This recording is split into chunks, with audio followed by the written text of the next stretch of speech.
देवाच्या सद्गणानो, जो विषय आम्ही आज शिकणार आहोत तो पाम संडे किंवा झावळ्याचा रविवार. आणि झावळ्याचा रविवार हा संपूर्ण जगभर मोठ्या आनंदाने साजरा केला जातो. पुनरुत्थानाच्या सणाच्या अगोदरचा येणारा जो रविवार आहे तो झावळ्याचा रविवार जगभर साजरा केला जातो. लोक हातामध्ये झावळ्या घेतात आणि होसाना होसाना म्हणतात. प्रभूच्या नावाने येणारा राजा धन्यवादित असो अशी घोषणा करतात. आणि यामध्ये आम्ही सगळेजण सहभागी होत असतो.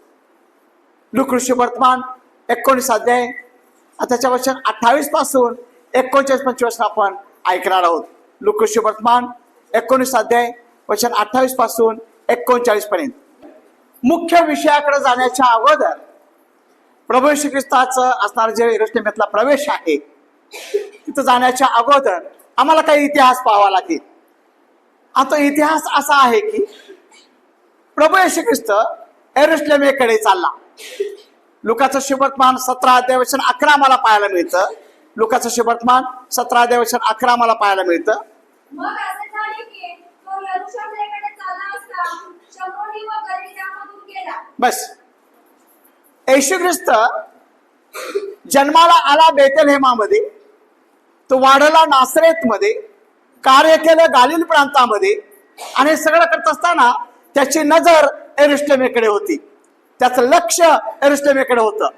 मला यरूशलेमेत जायचं आहे हे ठरवून लुकाचं शुभवर्तमान 21 अध्याय वचन 20 मध्ये असं म्हटलं की प्रभू येशू ख्रिस्ताने आता यरूशलेमेकडे जायचं आहे म्हणून आपलं मुख, आपलं तोंड त्याने यरूशलेमेकडे वळवलं. देवाच्या सद्गणानो, यरूशलेम ही यबुसी लोकांची वस्ती होती. आणि ही जी यबुसी लोकांची वस्ती आहे, यबुसी लोकांची जागा आहे, त्या यरूशलेम शहरामध्ये, त्या यरूशलेम गडावरती राहण्यासाठी जे लोक आहेत, दाविदानं यरूशलेम शहर हे यबुसी लोकांच्याकडे जिंकून घेतलं. आणि जिंकून घेऊन यरूशलेमेमध्ये त्याने राजगादी स्थापित केली. परमेश्वर देवबाप जो म्हणाला होता दाविदाला की तुझी राजगादी निरंतर राहील, तुझ्या गादीवरती बसणाऱ्या लोकांचा तुला तुटवडा पडणार नाही, त्याच अनुसरून हे जे यरूशलेम शहर आहे ते त्याची तटबंदी दाविदाने केली. आणि दाविदाने त्याकडे जी राजगादी आहे त्या गादीकडे जाण्यासाठी येशू ख्रिस्त यरूशलेमेकडे चालला. पवित्र शास्त्र बायबल आम्हाला सांगतं की यरूशलेम ही देवाने निवडलेली नगरी, देवाने निवडलेली शहर की जिथे राजाची गादी. आजही इस्रायल देशामध्ये यरूशलेम हे शहर त्या देशाच्या राजधानीचे ठिकाण आहे. जे प्रधानमंत्री आहेत पुतीन, त्याची राजधानी ती यरूशलेम आहे. आणि या यरूशलेमेच्या संबंधामध्ये प्रभू येशू ख्रिस्त म्हणाला, लूका शुभवर्तमान 21 अध्याय वचन 20. लूका यरूशलेमेला सैन्यांचा वेढा पडलेला तुम्ही पाहाल, त्यावेळेस युगाची समाप्ती जवळ आली आहे हे तुम्ही ओळखा. असं येशू ख्रिस्ताने 2000 सालाच्या अगोदर काढलेले उद्गार आहेत. आणि तो म्हणतो की मला यरूशलेमेकडे जायचं आहे. यरूशलेमेकडे आपलं तोंड फिरवल्यानंतर तो जो जात आहे, तो जात असताना शमरोन आणि गालिल प्रांत दोन्हीकडे समानता राखत, शमरोन प्रांत जो की दारिद्र्याची वस्ती, तुच्छ लोकांची वस्ती, दलितांची वस्ती, लाचारांची वस्ती, त्या वस्तीमधून, आणि इकडे असतात जे गालिल प्रांतामधले उच्च लोक आहेत त्यांच्यामधून, दोन्हीकडून समान अर्थाने तो निघाला. आता यरूशलेमेकडे निघाला. देवाच्या सद्गणानो, यरूशलेम शहर जिकडे येशू जात आहे तिथं काय त्याचं स्वागत करणार नाही, तिथं काय त्याला उंचीवरती बसवणार नाही, पण तिथं दुःख भोगावं लागणार आहे, तिथं छळ सहन करावं लागणार आहे, तिथं कष्ट भोगावं लागणार आहेत, याची जाणीव त्याला अगोदर होती. म्हणून प्रभू येशू ख्रिस्ताने 3 वेळेला आपल्या वधस्तंभाच्या मरणाची घोषणा केली, भविष्य सांगितलं. आणि 3 वेळेला मी पुनरुत्थित होणार आहे त्याचंही भविष्य सांगितलं. म्हणजे मला काय प्राप्त होणार आहे म्हणून तो यरूशलेमेकडे चाललेला नव्हता, तर जगाचं असणारं जे पाप आहे त्या पापातून लोकांचं तारण व्हायला पाहिजे यासाठी मला मरण सहन करायला लागणार आहे, या उद्देशाने त्याची वाटचाल यरूशलेमेकडे होती. आमेन. त्याची वाटचाल तिकडे होती. मला काय मिळण्यासाठी नाही, प्राप्त होण्यासाठी नाही, तर जी निर्मिती मी केली आहे ती निर्मिती जी नाशाकडे चालली आहे मी केलेली निर्मिती सदैव टिकावी, ती संजीवित व्हावी, ती सार्वकालिक जीवनामध्ये माझ्या संगती व्हावी, अशा हेतूने येशू ख्रिस्ताचं यरूशलेमेकडचं वाटचाल होती. आम्हाला पाहायला मिळतं प्रेषितांचे कृत्य 20:22 मध्ये पाऊल सुद्धा यरूशलेमेकडे चालला. पुत्री वाचा प्रेषितांचे कृत्य 20:22. मी अंतर्यामी बद्ध होऊन यरूशलेमेत जात आहे, तेथे मला काय काय भोगावं लागणार आहे हे माहिती नाही. वाचा. हा, बंधने आणि संकटे माझी वाट पाहत आहेत असं मला देवाचा आत्मा सुचवित आहे. आमेन. थोडस आमेन. देवाच्या सणानो पाऊल म्हणाला, त्याचे शिष्य त्याला म्हणाले, पाऊलाला, महाराज स्वामी कशाला यरूशलेमेकडे चाललात? आम्हाला ऐकायला मिळालंय की तिथं गेला तर तुम्हाला त्रास होणार आहे, आम्हाला समजलं की तुम्हाला मारणार आहेत. पण पाऊल म्हणाला, ती बंधने, ती संकटे माझी वाट पाहत आहेत आणि मला प्रभूच्या साठी मरण्यासाठीच तिथं जायचं आहे. देवाच्या सद्गुणानो यरूशलेम शहर जे राजगादीचं आहे ते तिथं पावलासाठी दुःखाचं ठिकाण, येशूसाठी त्या ठिकाणी दुःखाचं ठिकाण असं यरूशलेम शहर आहे. आता यरूशलेम शहरामध्ये प्रवेश करण्याच्या अगोदर येशूने बेथान आणि बेतफगा या गावामधून चाललेली रस्ता जे आहे तो शिष्यानं म्हणाला, समोरच्या गावामध्ये जा, तिथे गेल्यानंतर तुम्हाला एक गाढवीचं शिंगरू दिसेल, ते शिंगरू तुम्ही सोडा. ते सोडत असताना त्याचा मालक तुम्हाला विचारेल, हे का सोडता? तेच तुम्ही सांगा की प्रभूला याची गरज आहे. आमेन. आमेन. आता माझ्या मुख्य विषयाला सुरुवात होत आहे. जे गाढवीचं शिंगरू सोडलं जात आहे, ज्या गाढवीच्या शिंगरावरती येशू बसणार आहे, जे गाढवीचं शिंगरू येशूला घेऊन पुढे जाणार आहे, जे गाढवीचं शिंगरू येशूच्या जल्लोषामध्ये पुढे जाणार आहे, त्याविषयी आम्ही काय पाहणार आहोत. आमेन. आमेन. देवाच्या सद्गुणानं पूर्वीच्या काळी राजाला राजगादीवरती बसवत असताना, त्या नगरामध्ये आणताना त्याच्या समोर आपल्या अंगावरचे कपडे टाकणे, त्याचं स्वागत करणे, त्याला सन्मानित करणे अशी पद्धत होती. वाचा आपण दुसरा इतिहास 9 अध्याय वचन 13. 2 राजे 9 अध्याय वचन 13. 2 राजे 9 अध्याय 13. 2 राजे 9 अध्याय वचन 13.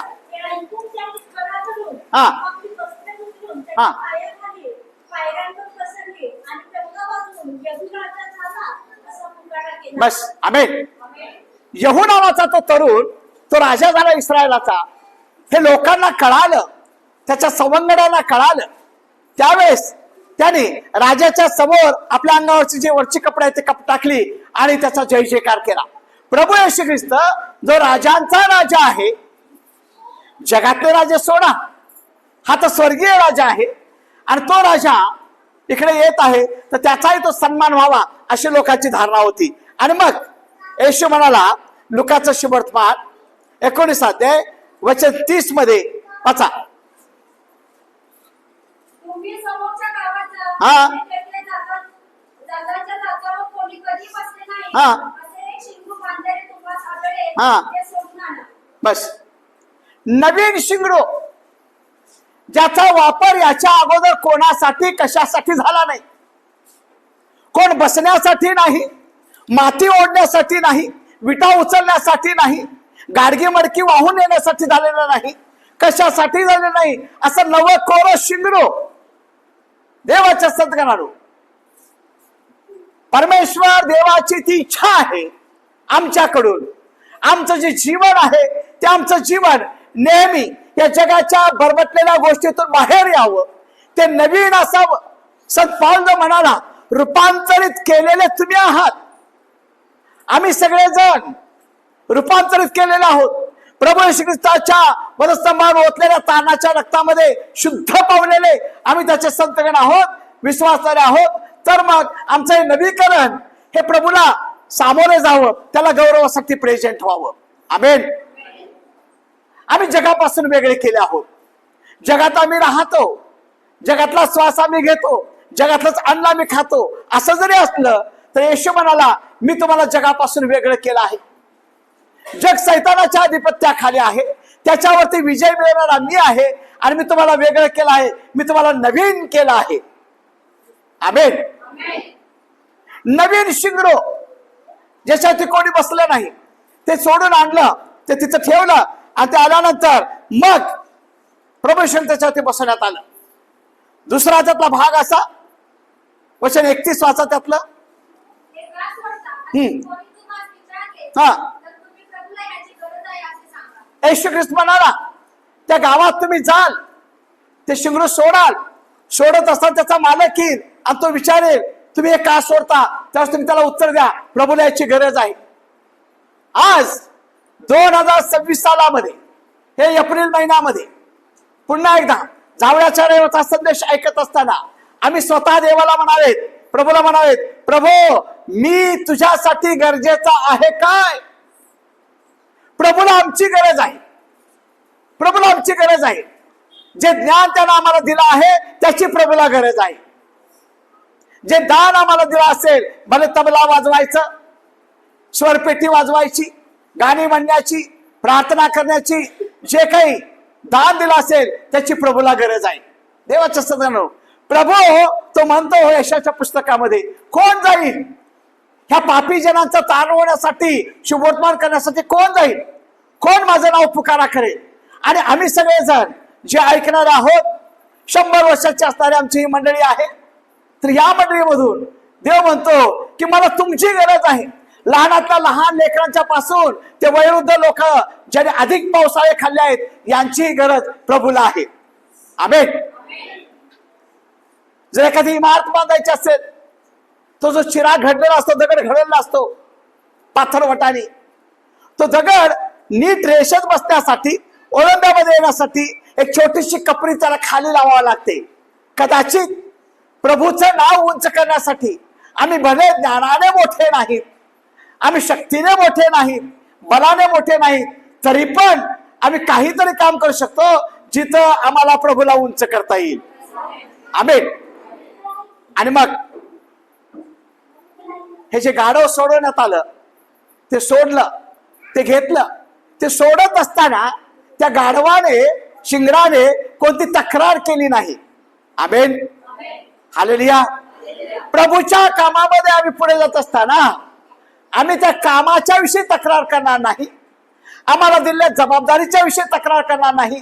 जे ओझं आमच्यावरती देतील मंडळी म्हणून, जे ओझं आमच्यावरती सोपवलं जाईल, ते घेऊन आम्ही प्रभूचं काम करण्यासाठी सदैव तयार असावे. त्या गाढवाने कोणतीही तक्रार केली नाही, बिना तक्रार करता ते पुढे आलं.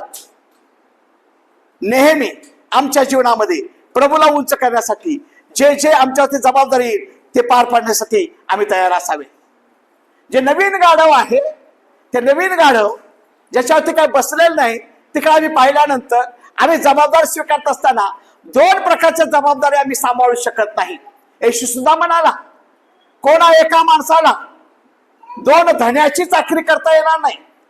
तिकडे कुठल्या कंपनीमध्ये कामाला आणि इकडे कुठल्या बँकेमध्ये कामाला राहता येणार नाही.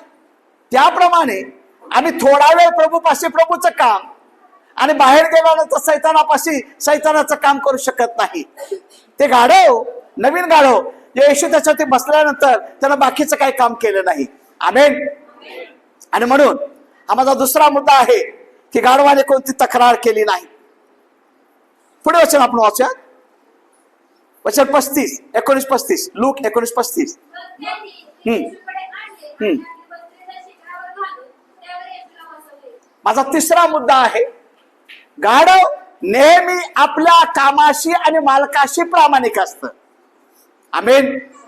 गाढव नेहमी आपल्या कामाशी आणि आपल्या मालकाशी प्रामाणिक असतं. बघा, विटभट्टीच्या ठिकाणी जी माती खोदली जाते, ती माती खोदून ते जे गाढव, त्या गाढवावरती लादली जाते पोतं भरून, आणि त्याला एकदाच तो मालक नेऊन दाखवतो पलीकडे त्या गाढवावर नेऊन टाकायचं आहे. ते 100-200 पावलं पलीकडे जातं, ओतं रिकामं पोतं घेऊन पाठीमागे येतं, इथलं भरलेलं घेतं, तिकडे नेऊन टाकतं, तिथलं ओतलेलं रिकामं घेऊन येतं. कामाशी फार प्रामाणिक गाढव आहे. म्हणून मला असं वाटतं की प्रभू श्री ख्रिस्ताने त्या गाढवीच्या शिंगराची निवड केली असावी, कारण ते फार प्रामाणिक आहे, कामाशी प्रामाणिक. आता प्रामाणिक इतकं की सकाळी जरी कामाला जरा सुरुवात केली संध्याकाळपर्यंत ते काम चुकवायला पाहत नाही. आमेन आमेन. आम्ही विश्वासणारे जी जबाबदारी येशू आमच्यावरती देण्याची तयारी करत आहे, जी परमेश्वराने आमच्यावरती सोपवली जबाबदारी आहे ती पार पडत असताना आम्ही कुठेपर्यंत विश्वासू राहतो. म्हणून येशू म्हणाला शेवटपर्यंत विश्वास आढळेल काय टिकेल काय. आमेन. आणि आता तर महाराष्ट्र शासनाने केलेला जो कायदा आहे धर्मांतर विरोधी किंवा धर्मांतर बंदी कायदा, त्याला धर्म स्वातंत्र्य असं नाव दिलं आहे. पण त्याच्या आता ज्या बारकावे आहेत त्या बारकावे पाहिल्यानंतर आमच्या मधला विश्वास, ख्रिस्ती जनांच्या मधला विश्वास टिकणार का हा फार मोठा प्रश्न आहे. कारण आम्ही ख्रिस्ती आहोत तर आम्ही ख्रिस्ती म्हणूनच आमच्या कागदावरती, आमच्या कपाळावरती, आमच्या चालण्या बोलण्यामध्ये ख्रिस्तच दिसेल. आमेन.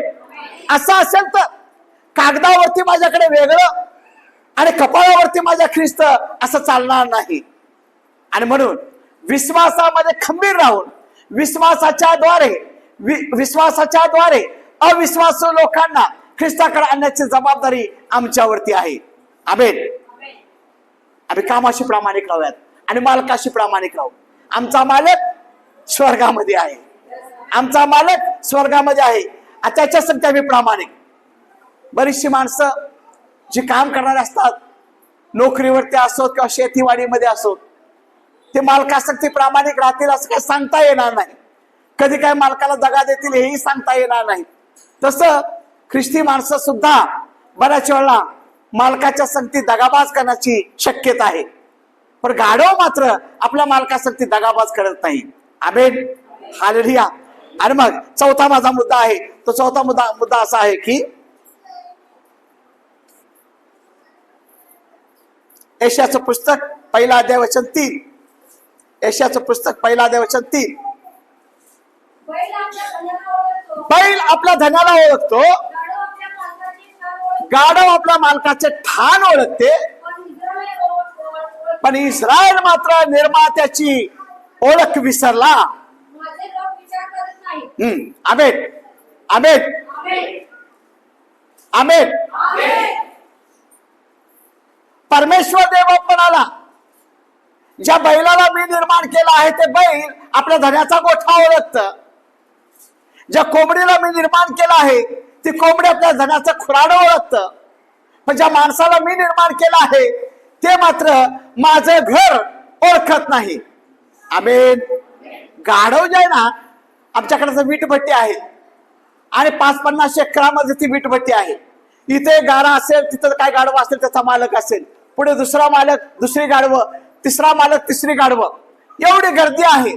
तरी पण काम संपल्यानंतर जे ते गाढव आपापल्या मालकाच्या ठिकाणाला येतं. गोठा नसतो तिथं, तिथं काय जागा नाही, रिकामं सगळं. पण त्याला माहित आहे हे माझ्या मालकाचं ठिकाण आहे. देवाच्या सद्गुणारो, ज्या परमेश्वर देव बापाने तुम्हाला मला वेगळं केलं आहे, पाचारण केलं आहे, त्या पाचारण करणाऱ्या परमेश्वराचं हे जे भव्य दिव्य घर आहे, या घराची ओळख आम्ही बऱ्याच वेळा विसरतो. आमेन आमेन. येशू म्हणाला हे माझ्या बापाचं घर आहे. त्याला मंदिर म्हटलं जातं, माझ्या बापाचं घर आहे. आणि बापाच्या घरामध्ये बसण्यापासून थांबण्यापासून मला बाजूला करणारे तुम्ही कोण? आम्ही नेहमी देवाच्या मंदिराला, देवाच्या वचनाला, देवाच्या सेवेला महत्व देतो आणि त्याच्या संगती चालतो. तसं आम्ही आमच्या बापाच्या घरामध्ये राहतो. Amen hallelujah. आणि आपल्या बापाच्या घराला आम्ही आपल्याच बापाच्या घरामध्ये जातो, दुसऱ्याच्या घरामध्ये जात नाही. आमेन. लहान लेकरू जरी असेल 1 वर्षाचं तर ते सुद्धा अंगणवाडीचं सुटल्यानंतर पळत पळत दौडत दौडत आपल्याच घरला येतं, दुसऱ्याच्या घरला जाऊन दुसऱ्याला मम्मी आणि पप्पा म्हणत बसत नाही. Amen hallelujah. आम्ही विश्वासणारे आमच्या बापाला बाप म्हणून हाक मारूयात आणि त्याच्या संगती एकनिष्ठ राहू. त्याद्वारे देव आम्हाला नक्कीच आशीर्वादित करणार आहे. चौथा जो माझा मुद्दा आहे तो असा की गाढव जे आहे ते गाढव नेहमी कामामध्ये राहतं आणि ओझ्याला कंटाळत नाही. ओझ्याला कंटाळत नाही.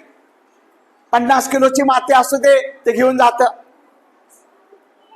25 किलोची असू दे ते घेऊन जात.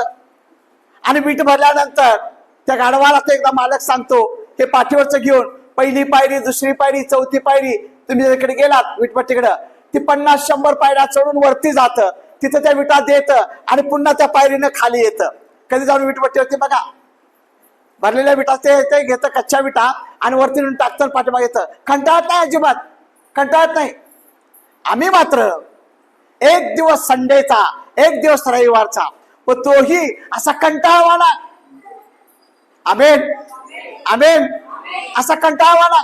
भक्ती प्रार्थनेची वेळ झाली तरी सुद्धा आमचा कंटाळा जात नाही. गाढव कंटाळत नाही, ते काम करत राहतं.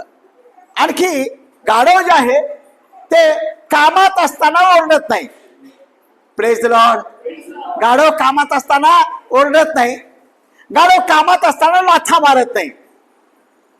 Amen hallelujah. रिकामा गाढव असेल, त्याला काय काम नसेल, असंच फिरत असेल, तर ते ओरडतं आणि लाथा पण मारतं. ख्रिस्ती माणूस हा लाथा मारण्याच्या मध्ये नाही आणि उगेच वायफळ बडबड करण्यामध्ये नाही. आमेन. संत पौल म्हणाला की व्यर्थ बडबड तुम्ही करत राहू नका, वायफळ बडबड करत राहू नका. वटवट हा शब्द तुमच्या अंतःकरणामधून येऊ नये, यासाठी की आम्ही प्रभूचे गुणगान करणारे आहोत, आणि म्हणून आम्ही नेहमी कामामध्ये असलंच पाहिजे. एक जो माझा मुद्दा आहे तो असा की वचन सांगत आहे लोकांच्या शुभवर्तमानामध्ये, त्या लोकांनी आपल्यासाठी केलेली महत्कृत्ये आठवली. वाचा बरं वचन 37.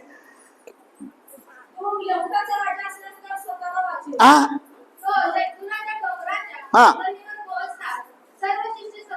सर्व शिष्य समुदाय जी त्याने महत्कृत्य केली होती, पाहिली होती, त्या सर्वांच्यामुळे ते आनंदित झाले. आमेन आमेन. आम्ही आमच्या जीवनामध्ये परमेश्वर देव पित्याने केलेली अनेक महान कामं आहेत. ती महान कामे वाचावीत, ती महान कामे आठवावीत, ती महान कामे पाहावीत आणि परमेश्वराला जयघोष द्यावा.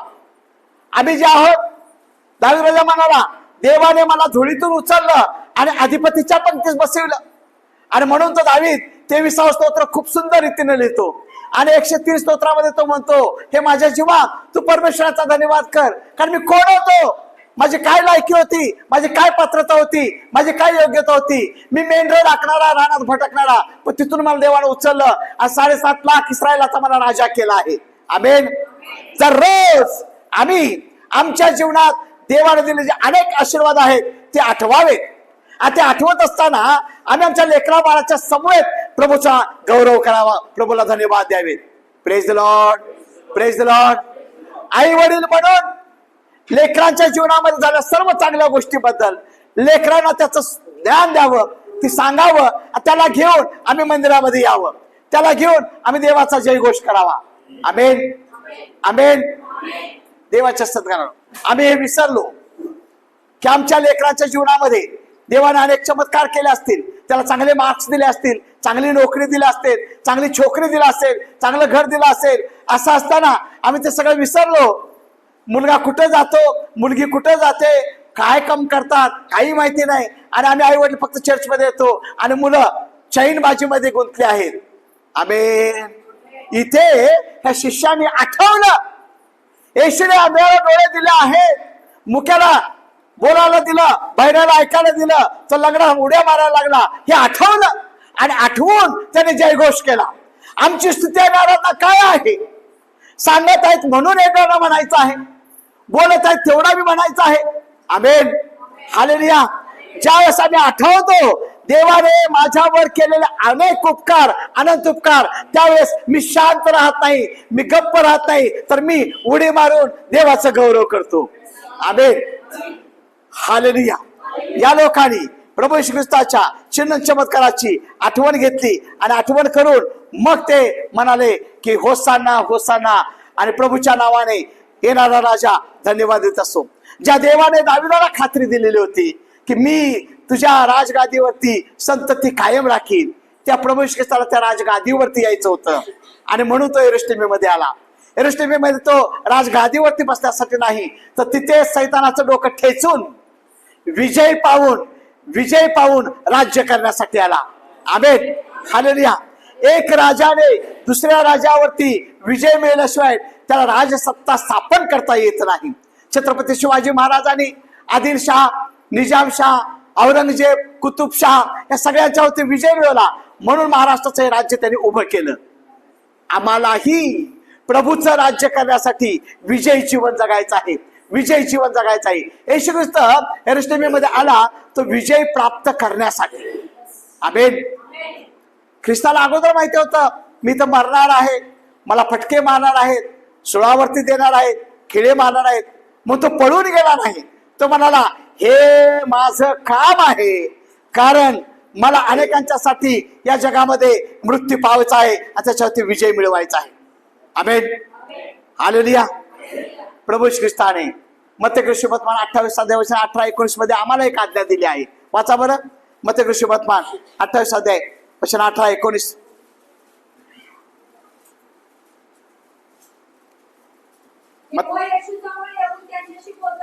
हा, स्वर्गात आणि पृथ्वीवरती सर्व अधिकार मला दिला आहे, तेव्हा तुम्ही जाऊन सर्व राष्ट्रातील लोक शिष्य करावे, त्यास पित्याच्या पुत्राच्या पवित्रात्म्याच्या नावाने बाप्तिस्मा द्यावा, आणि जे काही मी तुम्हाला आज्ञा दिला आहे तेच त्यांना पाळायला शिकवावे. आमेन. आमेन. येशूने आमच्यावरती दिलेले हे ओझ आहे, ते गाढव ओझ घेऊन ओझ सण करून येशूला वाहून घेऊन जात होतं. आमेन. आमच्यावरती दिलेलं ओझ आहे की आम्ही हा जाऊन पुकारा करावा, त्यास पित्याच्या पुत्राच्या आणि पवित्रात्म्याच्या नावाने बाप्तिस्मा द्यावा, आणि येशू म्हणाला मी जे तुम्हाला शिकवलं आहे तेच तुम्ही शिकवा, तुमच्या मनचं काही शिकवू नका. अनेक लोक आपल्या बुद्धीच्या प्रमाणवादावरती, आपल्या अनुभवाच्या प्रमाणवादावरती, आपल्या अक्कल हुशावरती अवलंबून राहून ख्रिस्ताच्या वचनाचे भेसळ करतात, आणि भेसळ करून विश्वासणाऱ्यांना अविश्वास बनवण्याचा प्रयत्न करतात.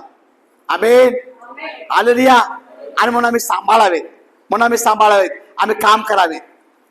हे जे गाढव आहे त्या गाढवावरती ती वस्त्र टाकली. आता माझ्याकडे लक्ष द्या. त्याच्या पायामध्ये पण कपडे आहेत, त्याच्या अंगावरती पण कपडे आहेत. पायावरच्या कपड्यावर, पायाच्या खालच्या कपड्यावर ते चालत आहे, अंगावरच्या कपड्याच्या वरती येशू ख्रिस्त बसला आहे. आमेन. काय चित्र आहे ते. गाढवाच्या पायाच्या खाली चांगले चांगले चांगले कपडे गालिचा तयार केला आहे. रेड कार्पेट ज्याला मी म्हणतो, हे रेड कार्पेट जे अतिउच्च पदावरचा मनुष्य आहे, प्रधानमंत्री जेव्हा विमानातून उतरतात त्यांच्या समोर रेड कार्पेट टाकतात, कारण का तो त्याचा सन्मान आहे. पण आमचा राजा प्रभू येशू ख्रिस्त, त्याला तो सन्मान मिळाला नाही, तर लोकांच्या अंगावरची कपडे तिथं टाकलीत, त्याच्यावर ते गाढव चालत आलं. तिथून चालत असताना गाढवाला केवढा मोठा आनंद झाला असेल. अरे मातीतून चालणारा मी, दगडगोट्यातून चालणारा मी, पण आज माझ्या पायाच्या खाली अंगावरच्या कपड्यांची गादी तयार केली आहे, गालीचा तयार केला आहे. ते गाढव खुश झाला असेल. आमेन. हालेलुया. त्याच्या अंगावरती पण कपडे टाकलेत मऊ मखमली, त्याच्यावरती येशू बसला आहे. त्या गाढवाला खूप आनंद झाला असेल. त्या उतरणीवरून चालत असताना ते गाढव चालत आहे जैतुनाच्या उतरणीवरून आणि येत आहे, सगळे लोक होसाना करतायत. गाढवाला वाटलं असेल हा माझाही जय जयकार आहे. आमेन. हालेलुया. हा माझाही जय जयकार आहे. अंगावर येशू आहे तोपर्यंत, येशू गाढवावरती आहे तोपर्यंत त्याच्या पायाच्या खाली कपडे आहेत, त्याच्या अंगावरती कपडे आहेत, आणि लोक जय जयकार करीत आहेत. आमेन. येशू खाली उतरला, गाढवाच्या अंगावरचे कपडे निघून गेले, गाढवाच्या पायाखालचे कपडे निघून गेलेत, आणि गाढव पूर्वस्थितीला गेलं. आमेन. हालेलुया. जोपर्यंत येशू आमच्यामध्ये आहे, येशू आमच्या डोक्यामध्ये आहे, येशू आमच्या संगती आहे, तोपर्यंत जगामध्ये आम्हाला किंमत आहे. हालेलुया. हालेलुया. म्हणून पाऊल म्हणाला जगणे ख्रिस्त आणि मरणे आम्हाला लाभ आहे. देवाच्या संतगणानो, जावळ्याचा देवाचा संदेश हा आहे की आम्ही गाढव बनणारे आहोत. आणि मी रेड दादा श्रीपती तिवडे, मी प्रभू येशू ख्रिस्ताला एका ठिकाणाहून दुसऱ्या ठिकाणी नेणारं येशूचं गाढव आहे. हालेलुया. हालेलुया. जोपर्यंत मी गाढव बनणार नाही, येशूला वाहून घेऊन जाणार नाही, तोपर्यंत मला माझी जबाबदारी संपली असं म्हणता येणार नाही. आणि जोपर्यंत मी येशूला वाहतो तो पण लोकही मला म्हणतील, या तिवडे साहेब चहा प्या, या तिवडे साहेब जेवायला बसा, तुमच्यासाठी काय करू. आमेन, हालेलुया. येशू नाही, तिवडे नाही. आमेन, हालेलुया. आणि म्हणून देवाच्या सद्गणानो, जावळ्याच्या देवाला मला ते सांगतो, आम्ही प्रभूचं काम करावेत. सर्व स्थितीमध्ये कष्ट बघून प्रभूला उंच करावेत. ते जे गाढव शिंगरू आहे त्यानं त्या प्रभूला उंच केलं. आमेन, हालेलुया, हालेलुया. आम्ही सगळेजण म्हणूयात, मी प्रभूचा गाढव आहे. आमेन. जर आम्ही कबूल केली आहे की मी प्रभूचं गाढव आहे, तर नक्कीच दररोज, हर समयी, हर वेळेला आम्ही त्याचं काम करण्यासाठी तयार आहोत. गाढव बघा, पहाटे 4 वाजता कामाला लावतात. तुम्ही भट्टीवरती जावा, हॅलो, विटभट्टीवरती जावा, बघा ते 12 वाजता होऊन विटा थापतात आणि 4 वाजल्यापासून त्याच्या पाठीवरती थोपून त्याला हाकलून देतात, जा बाबा तिथे नेऊन टाक आणि तिकडनं घेऊन ये. आमेन, हालेलुया. 4ला सुरू झाले त्या गाढवाची ड्युटी, ती दुपारी 12 वाजता संपते. त्याला थोडासा आराम दिला जातो. 4 वाजता संध्याकाळी पुन्हा चालू होते आणि ते संध्याकाळी 6ला संपते. ते दमत नाही, थकत नाही, तक्रार करत नाही. आमेन. मीच का चर्च लोट असते म्हणतच नाही. हॅलो, मीच का सुवार्थ सांगा असते म्हणतच नाही. मीच का काम करा असं म्हणतच नाही. आमेन. कारण त्यानं ओळखलं, प्रभूला माझी गरज आहे. आमेन. माझ्या ज्ञानाची, माझ्या कष्टाची, माझ्या पैशाची, माझ्या विज्ञानाची गरज प्रभूला आहे. हे जेव्हा आम्ही ओळखतो तेव्हा आम्ही ते प्रभूच्या चरणी समर्पित करतो. नक्कीच देवबाप या वचनाच्या द्वारे आम्हाला आशीर्वादित करेल आणि जावळ्याचा सण जो आहे त्या सणाचा जो मूळ अर्थ आहे तो समजून घेऊन आम्हाला त्याच्या कामामध्ये उपयोगात आणेल. देवबाप तुम्हाला या वचनाद्वारे आशीर्वादित करो. आमेन.